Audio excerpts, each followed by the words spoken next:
রাজ্যের সমস্ত খারিজি মাদ্রাসা বন্ধ করে দেওয়া হবে। আদিবাসী সংগঠনের সংবর্ধনা অনুষ্ঠানে এসে বিস্ফোরক মন্তব্য আদিবাসী উন্নয়ন দপ্তরের মন্ত্রী ক্ষুদিরাম টুডুর। আগামী ডিসেম্বর মাসের পর থেকে রাজ্যের সমস্ত খারিজি মাদ্রাসা বন্ধ করে দেওয়া হবে। পূর্ব বর্ধমান জেলা জামালপুরে এক আদিবাসী সংগঠনের সংবর্ধনা অনুষ্ঠানে যোগ দিয়ে শনিবার এমনই বিস্ফোরক অত্যন্ত তাৎপর্যপূর্ণ মন্তব্য করলেন আদিবাসী উন্নয়ন দপ্তরের মন্ত্রী ক্ষুদিরাম টুডু। মন্ত্রীর এই মন্তব্যের পর ইতিমধ্যে রাজ্য রাজনীতিতে তীব্র চাঞ্চল্য তৈরি হয়েছে।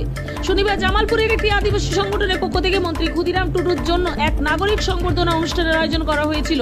সেখানে আদিবাসী সমাজের উন্নয়ন এবং সরকারের আগামী দিনের রূপরেখা নিয়ে বক্তব্য রাখছিলেন মন্ত্রী।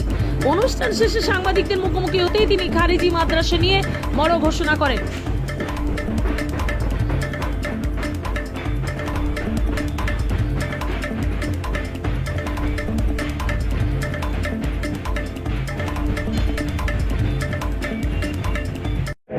সব ফেক এসটি সার্টিফিকেট নির্মূল করা হবে এবং অলরেডি আমি আধিকারিকদের নির্দেশ দিয়ে দিয়েছি। আর খারিজি মাদ্রাসা সম্পর্কে খারিজি মাদ্রাসা আপ টু ডিসেম্বর পর্যন্ত চলবে, সেগুলো সব বন্ধ করে দেবো। অবৈধ কোনো মাদ্রাসা চলবে না। যে দাবি পেশ করলো সেগুলো নিয়ে কি আমি সেইগুলো অলরেডি স্টেপ করে দিয়েছি। যেগুলো দাবি ওটা তো আমারই মুখের কথা, ওগুলোই তো আমি, কারণ ওই সমাজের আমি একজন মানুষ, অতএব সেইটাই অলরেডি আমি ইমপ্লিমেন্ট করে দিয়েছি, কাজ চলছে। বিষয় একসময় বিরোধী থাকাকালীন এই দাবিগুলোই আমরা করতাম, এই নিয়ে আন্দোলন করতাম, ক্ষুদিরাম দাও করতাম, আমরাও করতাম। আজকে আমাদেরই সরকার এসছে, অতএব নিরাশ হওয়ার কিছু নেই। এগুলো যেমন জনগণের দাবি, আমাদের আদিবাসী সমাজের দাবি, ওটা আমাদেরও দাবি। এই দাবি আমরা পূরণ করব। জনগণের বা আদিবাসী সমাজের, এসসি সমাজের যে আশা প্রত্যাশা আমরা পূরণ করবো, এটা সরকার অঙ্গীকার করবে।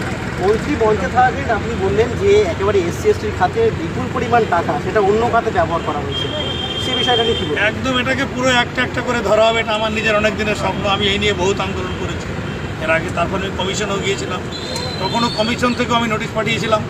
কিন্তু এখানে এমন একটা সরকার চলেছিল, তাদের কোনো সরকার বোধ ছিল না, ওটা একটা পার্টি অফিস ছিল। ওটা সরকার ছিল না, ওটা তৃণমূল কংগ্রেসের পার্টি অফিস ছিল ওখানে। এইবার সরকার কাকে বলে সেটা দেখবে।